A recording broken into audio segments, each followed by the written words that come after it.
नमस्कार, news capital express में आपका स्वागत है। बुलेटिन की शुरुआत करते हैं खास खबरों के साथ। बागेश्वर धाम पीठाधीश्वर धीरेन्द्र कृष्ण शास्त्री के भाई शालिग्राम गर्ग की गिरफ्तारी और आर्म्स एक्ट की धाराएं बढ़ाए जाने को लेकर आज सर्किट हाउस छतरपुर में पत्रकार वार्ता का आयोजन किया गया। पत्रकारों से चर्चा करते हुए भीम आर्मी के प्रदेश अध्यक्ष सुनील बरैया ने कहा कि बागेश्वर धाम ग्राम में बीते 11 फरवरी को जो घटना घटित हुई है वह बहुत ही दुखद और दुर्भाग्यपूर्ण है। उन्होंने कहा कि आज़ाद भारत में हमारे समाज को दबाने और कुचलने का काम बागेश्वर धाम पीठाधीश्वर के भाई शालिग्राम गर्ग के द्वारा किया जा रहा है।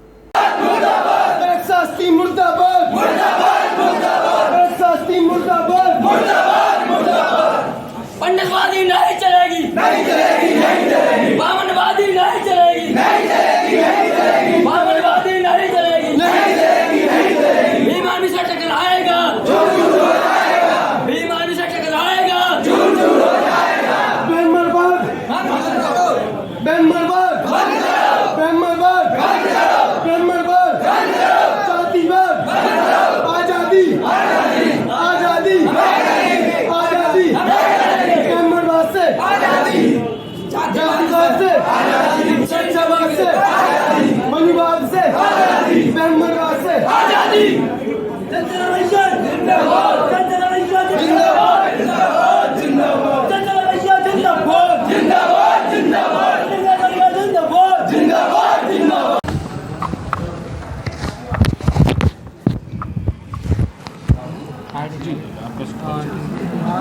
जी, आपका परिचय?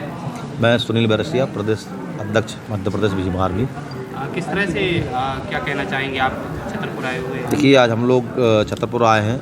एक 11 तारीख को एक वीडियो वायरल हुआ था जो हम तक पहुंचा 13 तारीख को, और हम लोगों ने यहाँ की टीम का अवगत कराया। माननीय दिप्ति नेहरवार, अनिल वर्मा जी, चंदन नेहरवार, जितेंद्र मूलचंद जी, इन सब लोगों को। और ये लोग वहाँ गए, वहाँ जाकर देखा कि भाई इन लोगों की कार्रवाई नहीं हो रही है। जब पता चला तो वीडियो यहाँ के जो महंत हैं धीरेन्द्र शास्त्री जी, उनके भाई का है, जो कि एक दलित परिवार की शादी में जा कर के बंदूक फायर कर रहे हैं भाई, वहाँ जो है उत्पात मचा रहे हैं। तो बामुश्किल जा कर के इन लोगों ने वहाँ कार्रवाई कराई।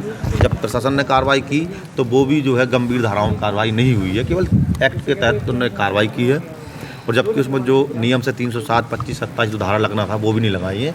तो इन सब चीज़ों को लेकर के आज हम लोग आगे जो है पीड़ित परिवार उससे मिलेंगे और मिल कर के उनके जानेंगे उनकी किस कंडीशन क्या है, किस प्रकार का दबाव है। अभी भी एक न्यूज भी मिली है मुझे कि वहाँ पर जो है पानी पीने के लिए जो हेडपम्प था उस पर ताला वाला उन्होंने लगा दिया है, पानी पीना बंद कर दिया है उनका पानी भरना। तो वो भी हम लोग जा कर के वहाँ मावना लेंगे और वहाँ लौट करके फिर दोबारा हम लोग यहाँ के जो कमेटी हम उनसे बात करेंगे। पुलिस किस तरह की कार्रवाई चाहते हैं आप लोग? देखिए, अभी तक देखिए पहली बात तो केवल एक्ट के लगाया उन्होंने, 25, 27 की कार्रवाई नहीं की है। जब कट्टे से फायर किया तो 307 के तहत धारा मुकदमा दर्ज होना था। और अभी तक उनकी इस तरह का जो है संगीन अपराधी जो है सरेआम जो है बंदूक चला रहा है, ऐसे व्यक्ति को तुरंत पुलिस को अरेस्ट करना था, लेकिन वो भी अभी तक नहीं हुआ है। मेन उद्देश्य हमारे को अरेस्ट किया जाए, उन पर नियमगत तरीके से धारा लगाई जाए। गाँव में भीम आर्मी के प्रदेश अध्यक्ष और ओबीसी, जैस और गोड़वाना पार्टी, कई लोग, सभी कई पार्टियों के लोग गए थे और वहाँ करीब 500-600 मोटरसाइकिल, 50-60 वाहन, मतलब 100-150 करीब 150 वाहन, 150 से ज़्यादा कुछ वाहन बड़े बड़े थे। और वहाँ हमने पीड़ित परिवार से मिले तो उन्होंने पूरी चीज़ बताई कि पिस्टल लिए थे, मारा पीटा हमको। और उस दिन हम इसलिए नहीं बोल सकते थे कि अकेले क्या कर सकते हैं, वहाँ इतनी फोर्स है कि आदमी अपनी जान बचाने के लिए, मैं कह रहा हूँ, मैं अगर डीजीपी भी हूँ और मैं डाकू की चंगुल में घुस जाऊँ और डाकू कहे जैसा कहूँगा वैसा कहूँगा, मैं कह दूँगा चपरासी हूँ, मैं कह दूँगा आपका चेला हूँ, भाई कहना पड़ेगा, क्योंकि स्वयं की ज़िंदगी तो उसको बचाना है। इसलिए पीड़ित परिवार ने पूरी चीज़ बताई और उसमें 307 का मुकदमा होना चाहिए, 25-27 का भी मुकदमा होना चाहिए, और जो अंदर घुस के मारा गया है उसको 452 का भी मुकदमा होना चाहिए। और जो SC/ST का मतलब एक्ट है, और उसमें मैं आपको बता रहा हूँ महिलाओं को इतनी बुरी तरह से मारा है अंदर कि जिसको कहा नहीं जा सकता, वो अपने स्थान भी नहीं दिखा सकती है। और ये निंदनीय काम है। और अगर इस पर तत्काल गिरफ्तार नहीं करते माननीय SP साहब, और हम तो प्रदेश के मुख्यमंत्री जी से और गृह मंत्री जी से निवेदन करेंगे गिरफ्तार करो, अगर आंदोलन नहीं चाहते। और नहीं, इतना बड़ा आंदोलन होगा, इतना बड़ा आंदोलन होगा जो आज तक मुख्यमंत्री और प्रधानमंत्री का नहीं हुआ कि जो छतरपुर के अंदर इतना बड़ा आंदोलन होगा। पूरे भारत के लोग आएंगे। और जो भोपाल में कार्यक्रम 5 लाख का हुआ है, यहाँ 5 लाख बनेगा नहीं आदमी छतरपुर के अंदर। एक और मामला है, पीसीसी चीफ कमलनाथ का बड़ा ऐलान, कांग्रेस की सरकार बनी तो महिलाओं को दिया जाएगा भत्ता। बीजेपी सरकार की लाडली बहना योजना पर साधा निशाना। भाजपा की नाटक नौटंकी है, कैसे फॉर्म भरेंगे, कब भरेंगे, कैसे पैसा देंगे। पर जो पार्टी के लोग कह रहे हैं, भाई 2 मिनट खड़े हो जाते, 2 मिनट खड़े हो रुक जाते ना सर, तो 2 मिनट रुक जाइए सर, 2 मिनट रुक जाइए सर, प्लीज यार, आराम से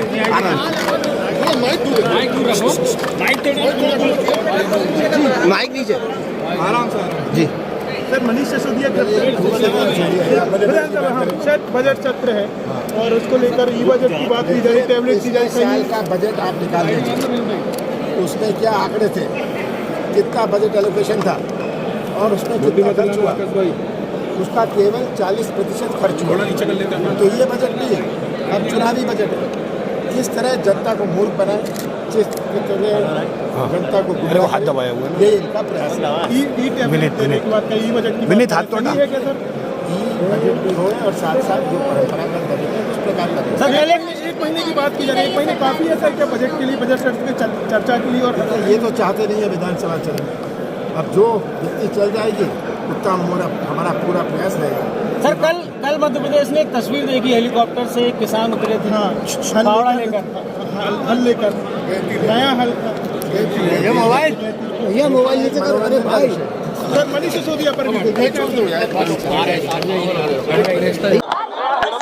आराम से जी सर,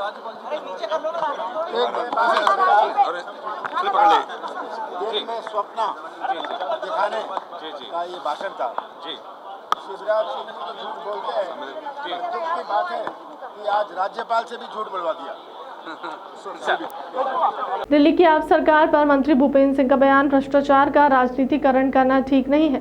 शराब घोटाले पर केजरीवाल और सिसोदिया चुप हैं। सिसोदिया कहते हैं कि वे अच्छे शिक्षा मंत्री हैं। अच्छे शिक्षा मंत्री को क्या लूट का लाइसेंस मिल जाता है। भूपेंद्र सिंह कांग्रेस के वादे पर मंत्री भूपेंद्र सिंह का बयान, पिछले चुनाव में कांग्रेस अपनी विश्वसनीयता खो चुकी है। कांग्रेस ने 972 वादे किए थे, उसमें से एक भी पूरा नहीं किया।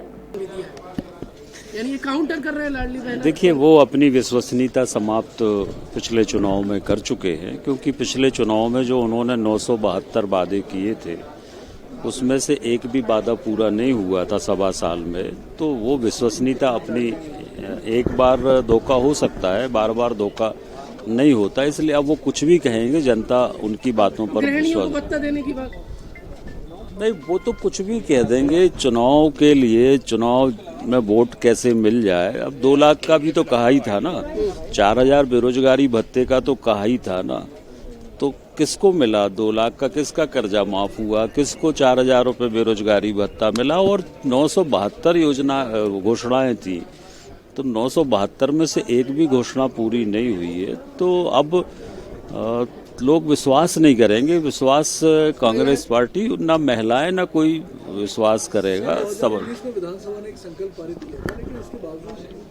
देखिए, भ्रष्टाचार का राजनीतिकरण करना ठीक नहीं है। अगर भ्रष्टाचार का आरोप आपके ऊपर लगा है तो हमारे यहाँ न्यायपालिका है। अगर आपको अपनी बात कहना है, आपको लगता है कि आपके साथ कोई गलत कार्रवाई हो रही है, तो आप न्यायपालिका में अपना पक्ष रखिए, न्यायपालिका पूरी बात को सुनेगी।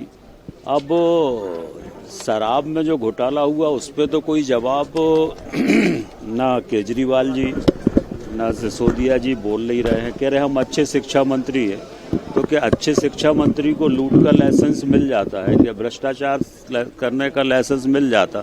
आप शराब मंत्री भी तो हो, तो शराब मंत्री के रहते जो आपने लूट की है 10,000 करोड़ की, उसका भी तो जवाब दो ना आप। जो आपने सीधा हाकर्स जो सप्लायर जो है उनका कमीशन 2% से बढ़ाकर 12% कर दिया, इसका तो आप जवाब दो ना कि ये क्यों किया।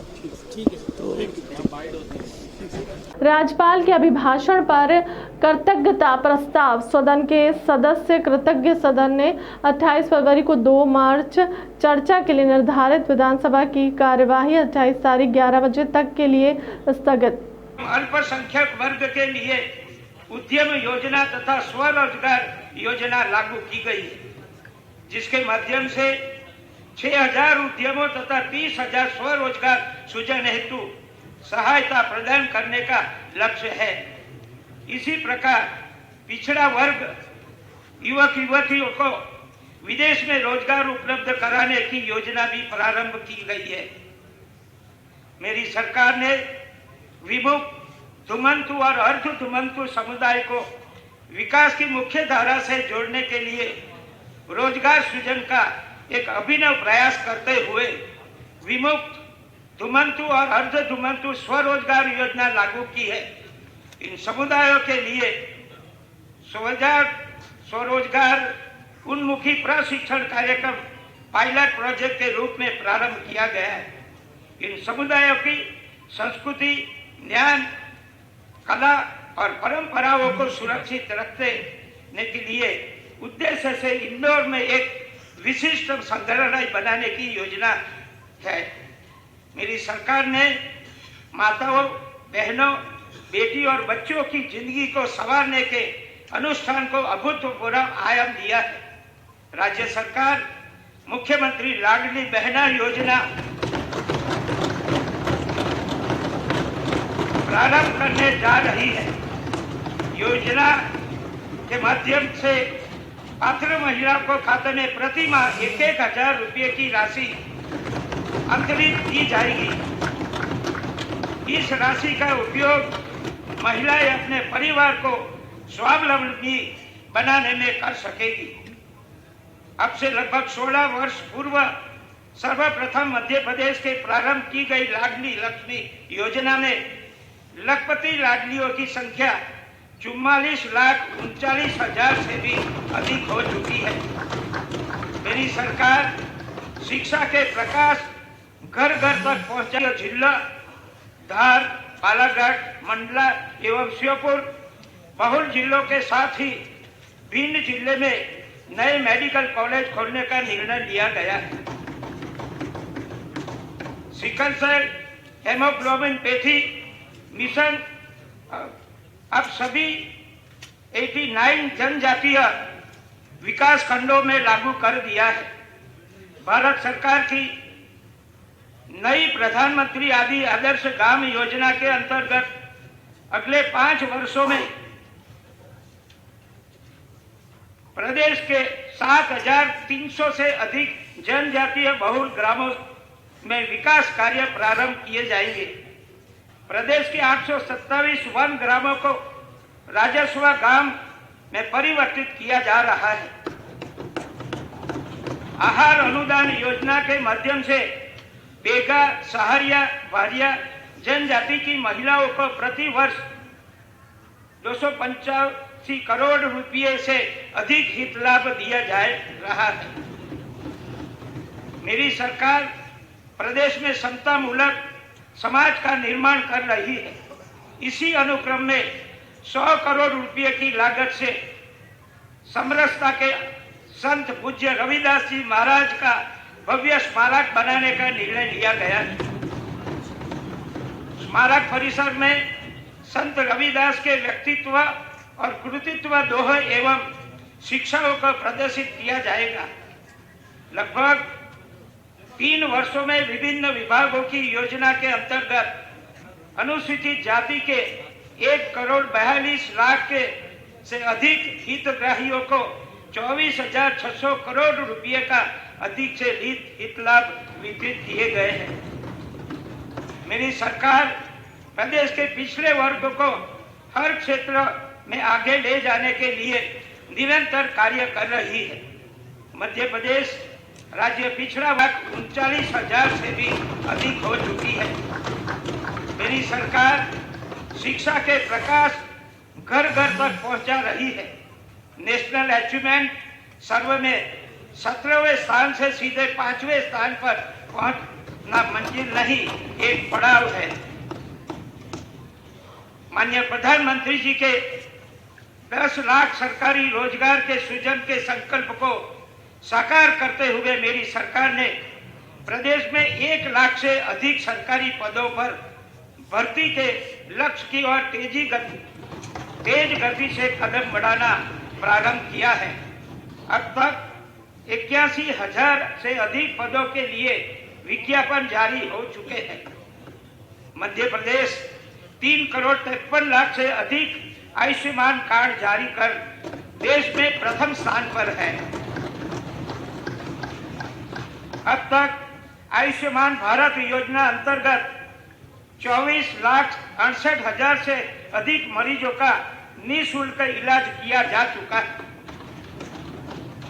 प्रदेश में 7 नई मेडिकल कॉलेज स्थापित किए गए हैं एवं 12 नए कॉलेज की स्थापना की जा रही है। भोपाल तथा ग्वालियर मेडिकल कॉलेज की बिस्तर क्षमता को कुल 2,500 बिस्तर तक बढ़ा दिया गया है। मुझे ये कहते हुए प्रसन्नता है कि हर प्रकार के माफिया के खिलाफ सरकार की कड़ी कार्यवाही ने माफिया की कमर तोड़ दी है। 15वीं विधानसभा के 5वें और अंतिम बजट सत्र में सदन को संबोधित करते हुए मुझे अत्यधिक प्रसन्नता है। यह निश्चय है कि गर्व एवं सौभाग्य का विषय है कि माननीय प्रधानमंत्री जी के मार्गदर्शन में अमृत महोत्सव से लेकर अमृत काल तक समुद्र विकसित एवं आत्मनिर्भर भारत के निर्माण की एक नई महायात्रा प्रारंभ हो गई है। मध्य प्रदेश भी कदम से कदम और कंधे से कंधा मिलाकर माननीय प्रधानमंत्री जी के सपनों एवं संकल्पों की सिद्धि में अपना हर संभव योगदान दे रहा है। मेरी सरकार आत्मनिर्भर मध्य प्रदेश के निर्माण की प्रतिबद्धता का प्रमाण भी है और प्रतिबिंब भी है। आजादी के अमृत काल में माननीय प्रधानमंत्री जी के दूरदर्शी नेतृत्व में G20 समूह की अध्यक्षता वैश्विक परिदृश्य में भारत के स्वर्ण युग की शंख ध्वनि है। एक धरती, एक परिवार, एक भविष्य की थीम G20 को वसुधैव कुटुंबकम के भारतीय दर्शन की आभा से आलोकित कर रही है। मध्य प्रदेश को G20 समूह की 8 बैठकों की मेजबानी का सुअवसर प्राप्त हुआ है।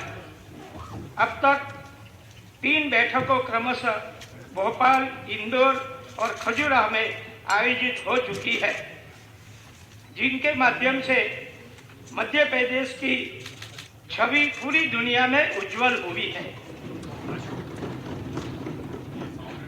मध्य प्रदेश की धरती पर आयोजित विभाग द्वारा निर्माणाधीन 475 सिंचाई परियोजना के माध्यम से 28 लाख हेक्टेयर से अधिक की सिंचाई क्षमता विकसित की जा रही है।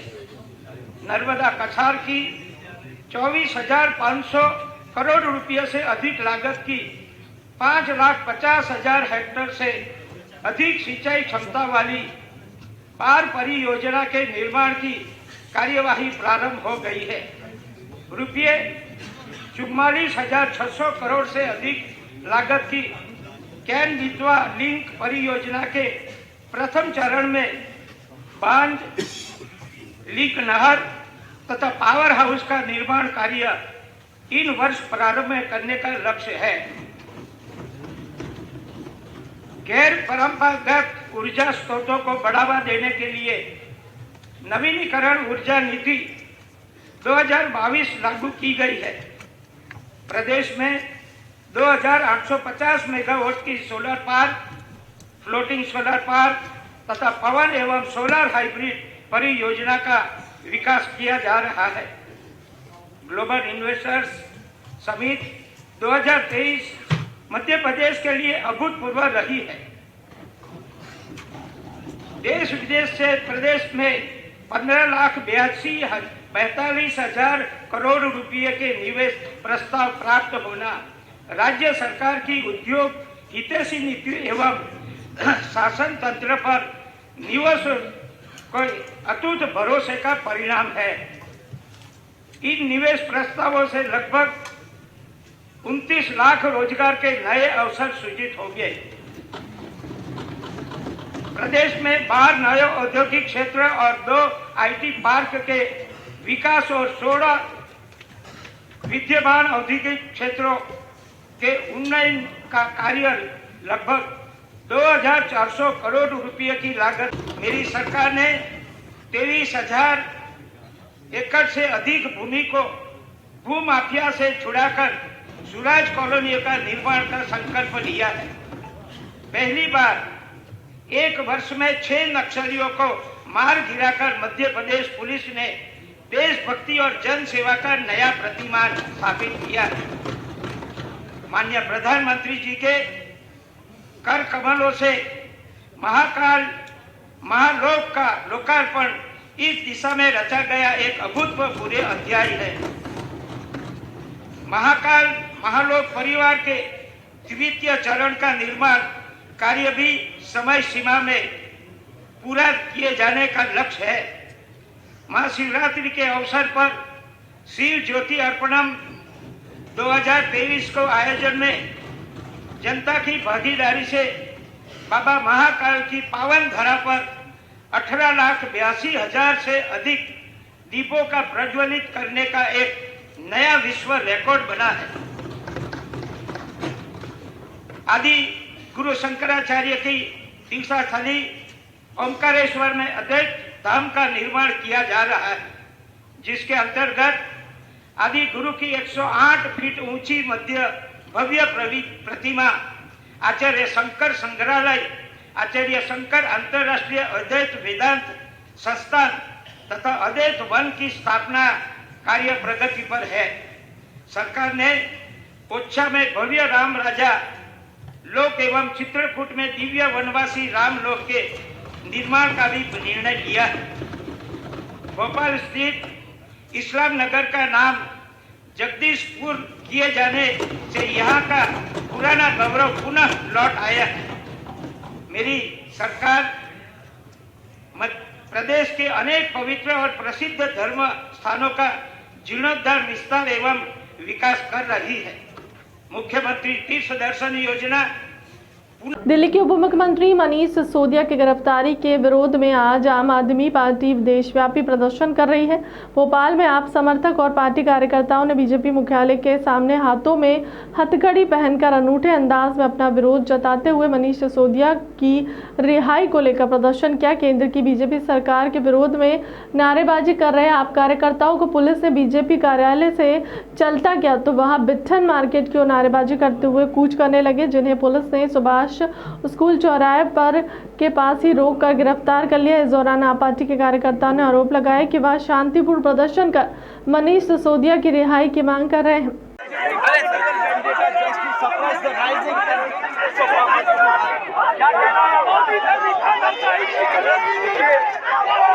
आपको बता दें कि भाजपा कार्यालय है पास में और वहीं पे ये प्रदर्शन कर रहे थे आम आदमी पार्टी के कार्यकर्ता मनीष सिसोदिया की गिरफ्तारी के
हमारे डिप्टी सीएम मनीष सिसोदिया जी जो क्रांतिवीर कहलाते हैं शिक्षा के विभाग में, उन्होंने शिक्षा में गरीब जनता के लिए बहुत बड़ी क्रांति लाई, जिसका उन्हें विदेश में भी सम्मान मिला। मगर हमारे देश भारत में हमारे प्रधानमंत्री और गृह मंत्री द्वारा झूठी जो है सीबीआई की जांच करवाई गई, जिसमें कोई सबूत नहीं मिले, फिर भी उन्हें अरेस्ट किया गया है। कल उसके खिलाफ आम आदमी पार्टी प्रदर्शन करती है और मांग करती है कि डिप्टी सीएम मनीष सिसोदिया को तत्काल छोड़ा जाए, नहीं तो ये प्रदर्शन अभी तो शांतिपूर्ण है, आगे उग्र होगा।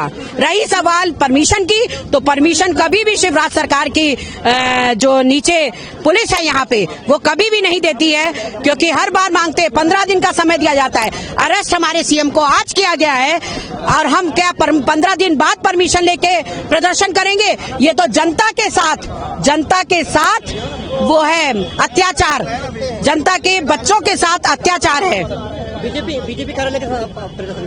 बीजेपी कार्यालय के सामने ही हमें प्रदर्शन करना था, क्योंकि हमारे डिप्टी सीएम को बीजेपी के द्वारा ही दिशा निर्देश पर अरेस्ट किया गया है। रीना सक्सेना, जिलाध्यक्ष भोपाल। पार्टी का उग्र प्रदर्शन मनीष सिसोदिया जी की गिरफ्तारी के खिलाफ रखा गया है और पूरे जिले के कार्यकर्ता आज यहाँ पे बीजेपी कार्यालय के सामने इकट्ठे हुए हैं और आम आदमी पार्टी इस बार मध्य प्रदेश में सरकार बनाने जा रही है और 14 मार्च को मनीष सिसोदिया और भगवंत मान जी भोपाल आ रहे हैं। नहीं, अभी कोई अरेस्ट नहीं, हमारा शांतिपूर्ण प्रदर्शन चल रहा है, अभी अरेस्ट नहीं किया है, हमने परमिशन ली थी, हमारा धरना प्रदर्शन शांतिपूर्ण तरीके से चल रहा है। मैं मनोज पाल। बिजावर थाना क्षेत्र के ग्राम ललगुवा बोरवेल में फंसी 3 साल की मासूम बच्ची नैन्सी विश्वकर्मा को 9:10 पर कुशलता से बाहर निकाला गया और एम्बुलेंस की मदद से जिला चिकित्सालय ले जाया गया। जैसे ही बोरवेल से बच्ची बाहर निकली, भगवान की जय घोष के साथ संपूर्ण रेस्क्यू टीम का ग्राम वासियों ने धन्यवाद किया। इस रेस्क्यू ऑपरेशन में collector Sandeep, GRS P Sachin Sharma के नेतृत्व में यह सफल रेस्क्यू किया गया।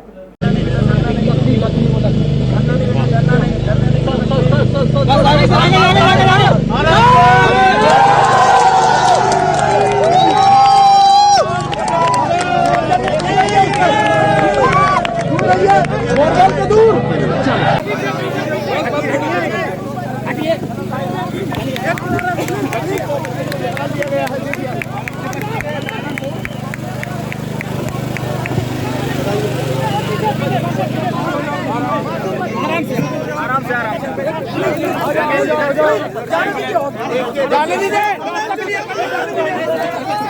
जाने दीजिए। जिंदाबाद।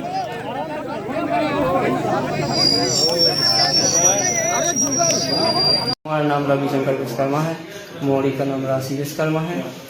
सभी शासन का धन्यवाद।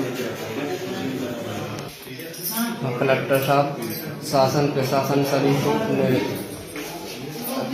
निकाल लिया है और बच्ची हमारी सही है और सभी का। बिजावर मुख्यालय से लगभग 8 किलोमीटर की दूरी पर पाली पंचायत के ग्राम ललगुआ में खुले बोर में गिरी 3 साल की मासूम बच्ची परी विश्वकर्मा, पिता रवि विश्वकर्मा, माता रोशनी ग्राम ललगुआ की रहने वाली है। आज शाम लगभग 5 बजे खुले बोरवेल में खेलते वक्त 30 फीट अंदर बोर में गई। जिस वक्त घटना हुई, इस बच्ची माता पिता खेत में कटाई कर रहे थे। बच्ची के बोरवेल में गिरने की सूचना जैसे ही प्रशासन को लगी, तत्काल रेस्क्यू ऑपरेशन शुरू किया गया। मौके पर SDM राहुल सिलाड़िया, SDOP रघु केशरी, थाना प्रभारी संदीप दीक्षित सहित ग्रामीणों के रेस्क्यू ऑपरेशन किया जा रहा है।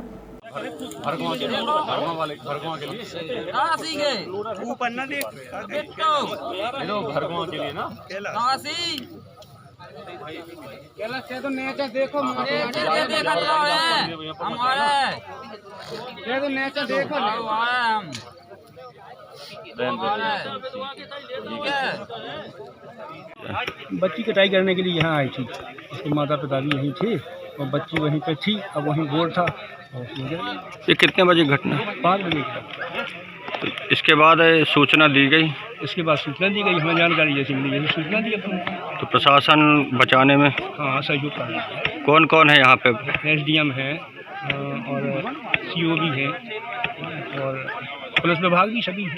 सतई थाने से थानेदार है, निरीक्षक हैं यहाँ, सभी लोग हैं। ये कितने फीट बोर होगा लगभग? जी अभी मैं बता नहीं सकता कि कितना फुट बताया नहीं, हाँ तो 100 फुट की लगभग बताया उन्होंने। जिनका बोर है उन्होंने बताया कि 100-125 फुट। अच्छा। छतरपुर जिले के थाना बिजावर में 3 वर्ष की बच्ची नैन्सी विश्वकर्मा बोरवेल में गिर गई है, जिसके लिए ज़िले के सारे संसाधन इकट्ठे किए जा रहे हैं और हम लोग भी जिला मुख्यालय से बिजावर जा रहे हैं। और हम सब आप लोगों से उम्मीद करते हैं लगातार आप बच्ची के लिए प्रार्थना करिए और हम सबका यही प्रयास रहेगा आज बच्ची को सकुशल रिकवर करें। डिंडोरी जिले के किसलीपुर में पानी की समस्या को लेकर ग्रामीणों ने मंझला डिंडोरी रोड में जाम कर दिया। ग्रामीणों का आरोप है कि जल जीवन मिशन के तहत 2 वर्ष कार्य चल रहा है, लेकिन पीएचई विभाग की लापरवाही से जनता को पानी नहीं मिल रहा है, जिसमें किसलपुरी ग्राम के ग्रामीण परेशान है। ग्रामीणों ने पानी चाहिए के नारे लगाए और मंझला रोड पर चक्का जाम कर पानी की मांग कर रहे थे। मौके पर पीएचई विभाग के अधिकारी शिवम सिन्हा पहुंचे और लोगों को समझाते हुए जल की समस्या को जल्दी से जल्द ठीक करने को कहा। आपके चक्कर में हुआ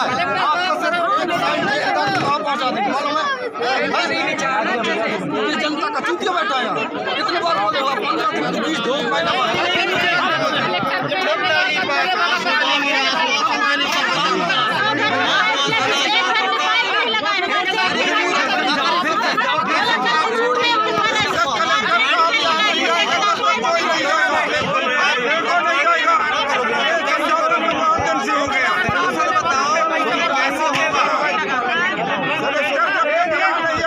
ठेकेदार का अनुबंध हमने निरस्त कर दिया है 4 दिन पहले और उसका हम लोग ब्लैक लिस्टिंग का प्रस्ताव भेज दिए ताकि वो साल भर मध्य प्रदेश में कहीं काम ना ले सके, क्योंकि उसने काम को बहुत विलम्ब किया, बहुत बार आश्वासन दिया, तो उसके ऊपर हमने कार्रवाई कर दी। दूसरा टेंडर हम लोगों ने कॉल कर दिया है, लेकिन फिलहाल हम लोग लोकल ठेकेदार से टंकी तक पानी लाने की व्यवस्था कर रहे हैं। ग्रामीणों ने की मांग है कि उनके यहाँ पानी जो है पर्याप्त नहीं आ रहा है। अभी मैं उसी स्पॉट पे देखने जा रहा हूँ और इन लोगों ने चक्का जाम समाप्त कर दिया है और मैं शीघ्र ही पीएचई हमारे साथ हैं, वो भी स्पॉट पे जाएंगे। उनको जानकारी है उसमें ठेकेदार का कुछ प्रॉब्लम है, वो प्रॉब्लम जल्दी से जल्दी सॉल्व कर। फिलहाल के लिए अब तक की खबरों में इतना ही। देश दुनिया की तमाम बड़ी खबरों के लिए बने रहे न्यूज़ कैपिटल एक्सप्रेस के साथ। नमस्कार।